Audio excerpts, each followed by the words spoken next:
ও পানি পানি নিবে, পানি লাগবে। এই ভিডিও দেখে আমি তো সহ্য করতে পারি না। দুনিয়ার মানুষ দেখছে হেলিকপ্টার থেকে গুলি করা হয়েছে। পরাধীন ব্রিটিশ পুলিশ চালাইতো পায়ের নিচে গুলি, স্বাধীন দেশের পুলিশরা উড়াই মাতার কুলি। হাই বাঙালি, তোমরা ন্যায়ের পক্ষে থাকবা, যেটা ন্যায় সেখানে যদি তোমরা শহীদ হয়ে যাও তাহলে আমি বাপ হিসাবে গর্ব অনুভব করবো। ছাত্রদের বুকে গুলি চালাবেন না, মানুষ এটা সহ্য করে না। যে সরকারের নির্দেশে সরকারের পুলিশ বাহিনী এবং সরকারের পেটুয়া বাহিনী ছাত্রলীগ যুবলীগকে দিয়ে আজকে যে হত্যা করানো হয়েছে, এইটা যদি তদন্ত এই সরকারের অধীনে হয় তাহলে তো এটা তদন্তই হবে না। কারণ মাননীয় প্রধানমন্ত্রী বলছেন হেলিকপ্টার থেকে পানি দেওয়া হয়েছে, অথচ দুনিয়ার মানুষ দেখছে হেলিকপ্টার থেকে গুলি করা হয়েছে।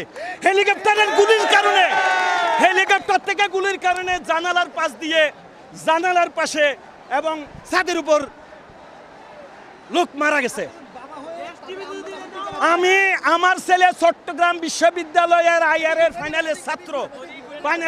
আমার মেয়ে প্রধানমন্ত্রী কর্তৃক পুরস্কার প্রাপ্ত, অনার্স মাস্টার্স করা ইংলিশে।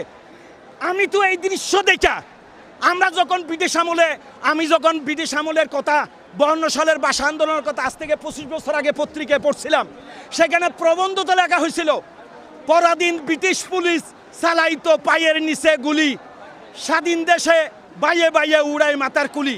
আজকে এইটাকে আমরা এইভাবে গাইতে পারি, পরাধীন ব্রিটিশ পুলিশ চালাইতো পায়ের নিচে গুলি, স্বাধীন দেশের পুলিশরা উড়াই মাতার কুলি। হাই বাঙালি, আজকে যেভাবে গুলি করা হয়েছে, আমি যাত্রাবাড়ি কদমতলী এলাকায় ছিলাম, আমার কাছে আমি দেখছি 1 মিনিটে না হলে 2000 গুলি করা হয়েছে। 800-র অধিক লোক সেখানে গুলিবিদ্ধ হয়েছে, 22 জন নিহত হয়েছে। একই স্কুলের 5 জন ছাত্র এখনো নিখোঁজ অবস্থায় আছে। আজকে যে শহীদের যে তালিকা দেওয়া হচ্ছে এটা সঠিক নয়, এর থেকে কয়েক গুণ বেশি লোক শহীদ হয়েছে এখানে। আজকে এই সরকারকে পদত্যাগ করতে হবে। এই হত্যার তদন্ত আন্তর্জাতিকভাবে হতে হবে।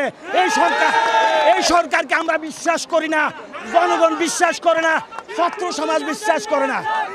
আমি একজন অভিভাবক হিসেবে, আমি বাবা হিসেবে এখানে আমার মেয়ে এসেছে, আমার ছেলে এসেছে, আমি তাদেরকে করে আটকায় রাখতে পারি নাই। আমি বলছি তোমরা ন্যায়ের পক্ষে থাকবা, যেটা ন্যায় সেখানে যদি তোমরা শহীদ হয়ে যাও তাহলে আমি বাপ হিসাবে গর্ব অনুভব করবো। এই 1971 সালে আমি মুক্তিযুদ্ধের জন্য বাদ নিয়ে গেছি। মুক্তিযোদ্ধার কমান্ডার আমাদের এই গড়ের মধ্যে 3 দিন লুকাইতে ছিল, আমরা সহযোগী ছিলাম, কিন্তু এইরকম বাংলাদেশের জন্য মুক্তিযোদ্ধারা যুদ্ধ করে নাই।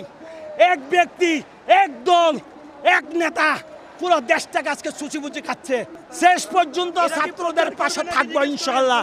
এই আন্দোলন সফল হবে, হতেই হবে। আমি বাংলাদেশের সেনাবাহিনী, বিডিআর, পুলিশ, সমস্ত আইন শৃঙ্খলা বাহিনীর লোকদেরকে বলবো, আপনারা আমাদের এই দেশের সন্তান, আপনাদের মা বাবা ভাই বোন আমাদের সন্তানদের সাথে শিক্ষা প্রতিষ্ঠানে লেখাপড়া করে, আপনারা ছাত্রদের বুকে গুলি চালাবেন না, ছাত্রদের বুকে গুলি চালাবেন না। মানুষ এটা সহ্য করে না। আমি তো রাত্রে ঘুমাইতে পারি নাই। মুগ্ধার ভিডিও দেখার পরে সে যখন বললো পানি, ও পানি পানি নিবে, পানি লাগবে, এই ভিডিও দেখে আমি তো সহ্য করতে পারি না, আমার ঘুম আসে না রাত্রে। আবু সাইদকে যেভাবে গুলি করা হয়েছে, নিরস্ত্র একজন বিক্ষোভকারী একটা ন্যায্য দাবি নিয়ে দাঁড়াইছে, তাকে যেভাবে পরপর 4টা গুলি করা হয়েছে, এটা তো মেনে নেওয়া যায় না। এই দেশে এটা মেনে নেওয়া যায় না। এই সরকারকে পদত্যাগ করতেই হবে।